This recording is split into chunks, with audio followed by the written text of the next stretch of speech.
भाजपा सांसद मनोज तिवारी ने press conference कर दिल्ली सरकार पर जमकर हमला बोला है। मनोज तिवारी ने कहा है कि केजरीवाल सरकार भ्रष्टाचार के मामले को दबाना चाहती है। तिवारी ने कहा, आपके भ्रष्टाचार गैंग की भूख मिटने का नाम नहीं ले रही है। शराब घोटाले की कड़ियां जुड़ती जा रही हैं। शिक्षा घोटाला भी उजागर होता जा रहा है। नांगलोई के सरकारी स्कूल में पंखा गिर जाता है, बच्ची जख्मी हो जाती है। दिल्ली के सरकारी स्कूल की हालत खराब है। तिवारी ने कहा है कि अरविंद केजरीवाल गैंग के भ्रष्टाचार की भूख ऐसी है कि वो खत्म होने का नाम नहीं ले रही है। ना खजाना सुरक्षित है, ना स्कूल में पढ़ने वाले बच्चे। अभी भ्रष्टाचारियों को सजा मिले उसकी लड़ाई चल रही है। आइए क्या कुछ कहा मनोज तिवारी ने, आपको सुनाते हैं इस प्रेस कॉन्फ्रेंस में। लेकिन सवाल उठता है कि ये पंखा गिर क्यों जाता है, ये गिरने का सिलसिला ऐसा क्यों चल रहा है दिल्ली में। अरविंद केजरीवाल गैंग का चरित्र तो गिर ही रहा है, बच्चों के ऊपर पंखे गिर रहे हैं। अभी तो किसी दिन यह भी समाचार आ सकता है कि स्कूल का आधा हिस्सा ही गिर गया। कई ऐसे स्कूल हैं जो मैं विजिट करके भी आपके सामने खड़ा हूं।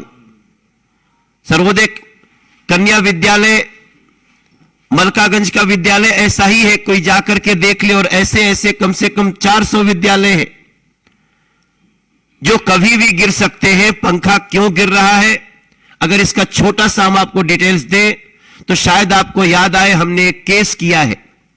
हरीश खुराना ने, प्रवेश वर्मा ने, नीलकांत बख्शी, ये सब लोग इसमें कंप्लेनेंट है। और हमारी उस कंप्लेन को लोकायुक्त महोदय ने भी माना कि इसमें गड़बड़ी है और चीफ सेक्रेटरी से जांच की रिपोर्ट मांगी गई है। लेकिन आपको याद होगा, हम लोगों को ये आवाज उठाने के कारण हमारे ऊपर मानहानि का मुकदमा दायर कर दिया। मनीष सिसोदिया जो करप्ट नंबर 1, जिनको दिल्ली में एक्यूज नंबर 1 सब कह रहे हैं, और उसी केस में जब आती है जानकारी की रिपोर्ट दिया जाए तो रिपोर्ट जो सामने आती है आप सबको चौंका देगी। हमने केस किए थे कि 5 लाख रुपए के कमरे 25 लाख में बन रहे हैं। 5 का 25, ऐसा दिल्ली के लोग सन्न थे। लेकिन जब यह रिपोर्ट आई है तो आप सभी को जान करके दुख होगा कि यह रिपोर्ट कह रही है कि यह 5 का 25 नहीं, यह 5 लाख का 33 लाख है। यह 5 का 33 हो गया है। यह हमारे दिल्ली के विद्यालयों की शिक्षा की व्यवस्था। जो कमरा बन सकता है 5 लाख में, वो इन्होंने बनाया 33 लाख में। और ये हम नहीं कह रहे, ये रिपोर्ट है। इस रिपोर्ट को पढ़ने के बाद कोई भी चौंक जाएगा कि जिस शिक्षा की बात करते हैं उसका देखिए स्थिति क्या है।